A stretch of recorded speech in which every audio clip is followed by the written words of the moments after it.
Comedy के नाम पर कुछ भी बका जा रहा है, मुद्दों को गरमाया जा रहा है। स्टैंड अप कॉमेडियन के नाम पर अब हो रहा है भद्दा मजाक।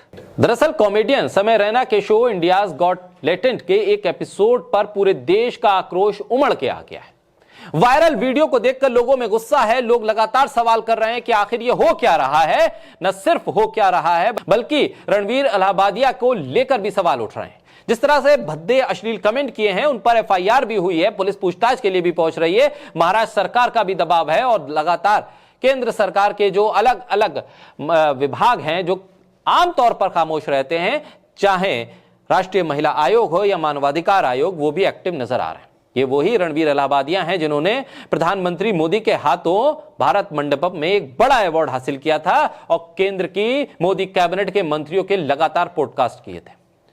पॉडकास्ट पे पॉडकास्ट करके मोदी कैबिनेट के मंत्री ये चाहते थे कि वो फेमस हो जाएं क्योंकि रणवीर अलाहाबादिया को मोदी जी ने इनाम दिया है। अब वही मोदी जी के इनाम याफ्ता रणवीर अलाहाबादिया अश्लील कमेंट करते हुए, भद्दे कमेंट करते हुए पकड़े गए। और जब से ये खबर आई कि प्रधानमंत्री के हाथों इन्हें तो बहुत बड़ा अवार्ड दिया गया था, बाकायदा इनाम देने के लिए भारत मंडपम सजाया गया था, तो अब बीजेपी के समर्थक गिरोह भी एक्टिव हो गया। वो कहने लगा कि रणवीर अलाहाबादिया दरअसल ये पाकिस्तान से आया हुआ परिवार है और पाकिस्तान से आकर मुंबई में बस गया है।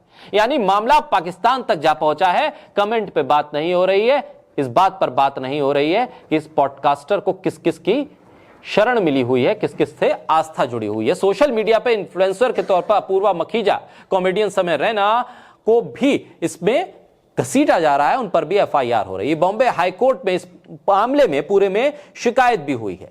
लेकिन सवाल यह है कि बीजेपी के वो नेता, वो तमाम लोग जो लगातार इन कॉमेडियन के भद्दे अश्लील कमेंट पर आपत्ति जता रहे हैं, एफआईआर और सजा की मांग कर रहे हैं, वो तब कहां खामोश थे जब बिल्किस बानो के बलात्कारियों को फूल मालाएं पहनाई जा रही थी।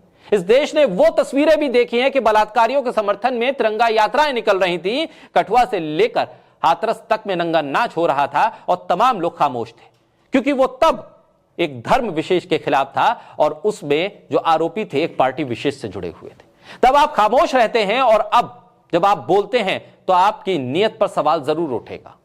और सवाल इसलिए भी उठ रहा है कि जहां सवाल यह आने लगा कि इस पॉडकास्टर के तो बड़े बड़े संपर्क हैं प्रधानमंत्री तक के साथ, इसने तस्वीरें साझा की हैं और स्मृति ईरानी से लेकर जयशंकर तक कई मंत्रियों के पॉडकास्ट किए हैं, न सिर्फ सत्ता बल्कि विपक्ष के नेताओं के साथ भी। तो फिर अब पाकिस्तान से रणवीर अलाहाबादिया का कनेक्शन जोड़ा जा रहा है। बताया जा रहा है कि कैसे इनका परिवार पाकिस्तान से आया था, सरनेम क्या था और सरनेम क्या हो गया।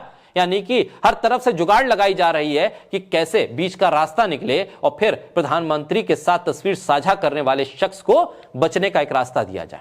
आपको याद होगा हरियाणा का एक बहुत बड़ा नाम था यूट्यूब की दुनिया का, जी हां, एल्विश यादव।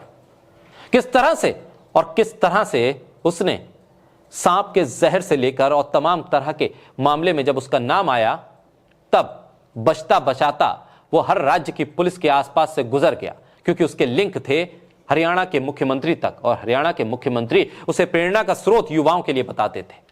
तो फिर ऐसा क्यों होता है कि बीजेपी के नेता जिस ब्रॉडकास्टर, जिस यूट्यूबर या पॉडकास्टर के ऊपर हाथ रखते हैं वही कुछ ना कुछ ऐसा कर देता है कि मुंह छुपाने के लिए जगह नहीं मिलती है।